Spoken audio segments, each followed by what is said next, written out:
warahmatullahi wabarakatuh. Selamat pagi teman-teman, saya Arifah Ferunisa dari SDN Klegen Rejo akan bercerita tentang kisah Nabi Muhammad dan Buhairah.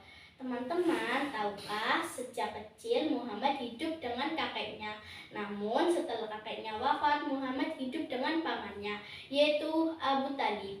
Di pagi yang cerah, Abu Talib memandangi Muhammad dan berkata, "Wahai Muhammad, engkau benar-benar anak muda yang sempurna. Hatimu bersih, tidak berbuat maksiat. Semoga kelak kau menjadi orang besar. Mudah-mudahan firasatku benar."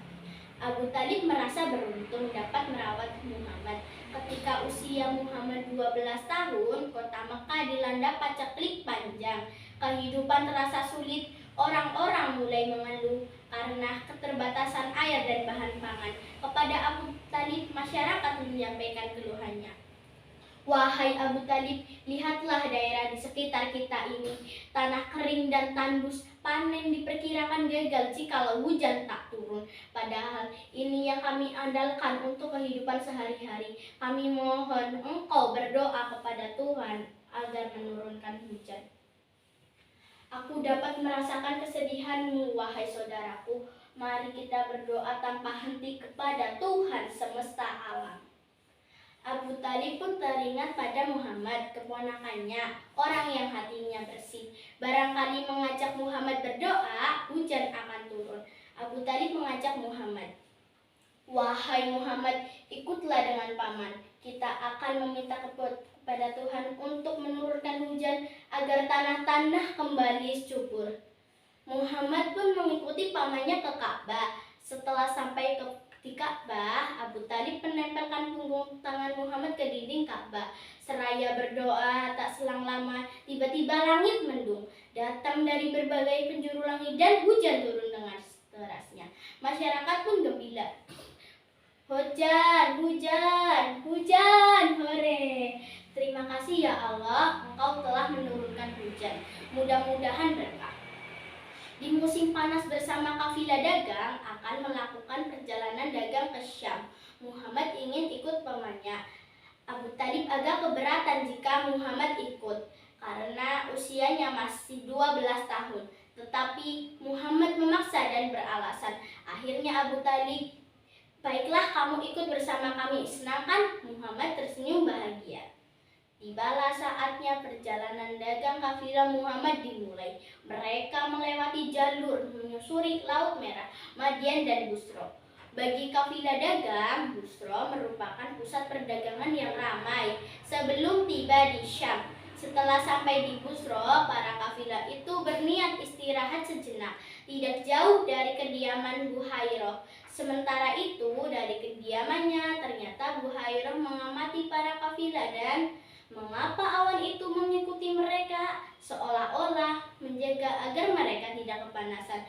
Tapi siapa yang harus dijaga? Aku harus mengundang mereka untuk memenuhi rasa penasaranku. Lalu Buhairah menyuruh pelayannya dan berkata, "Wahai pelayan, hidangkan makan dalam porsi besar. Kita akan kedatangan tamu-tamu istimewa." Biasanya Buhairah tidak tertarik dengan kafilah dagang yang lewat. Namun kali ini ada yang berbeda.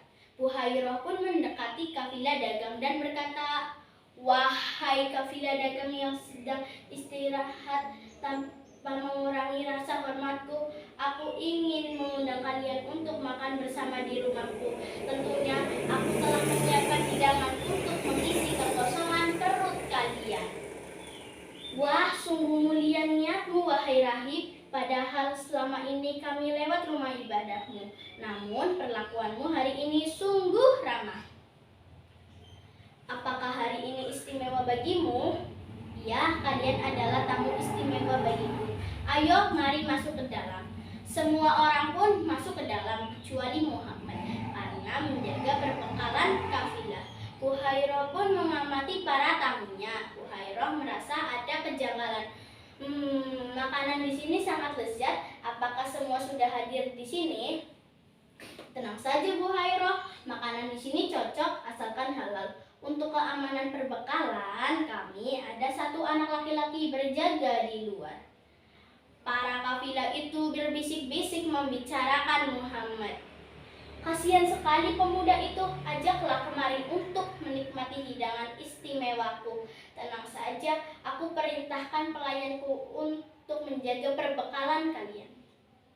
Setelah Buhairah berbicara dengan Muhammad, mengajak Abu Talib berbicara tentang Muhammad. Apakah Muhammad anakmu? Ya, dia anakku. Engkau berbohong, dia tidak pantas memiliki ayah yang masih hidup. Iya, engkau benar. Maksudku, ia saudara yang aku rawat seperti anakku sendiri. Adiknya dan istri meninggal beberapa tahun lalu.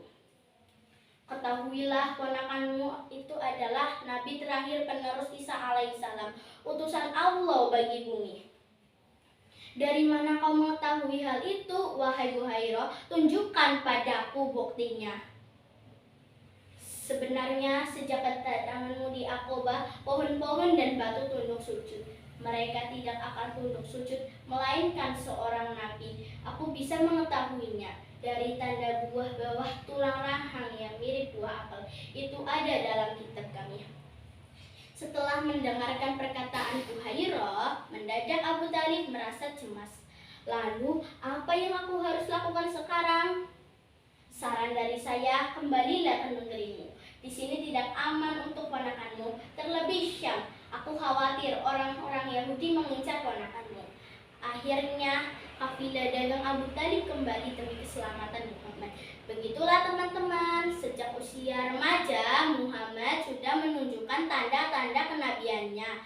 Yang pertama kali diketahui oleh pendeta yang bernama Buhairah dari Busra. Terima kasih. Wassalamualaikum warahmatullahi wabarakatuh.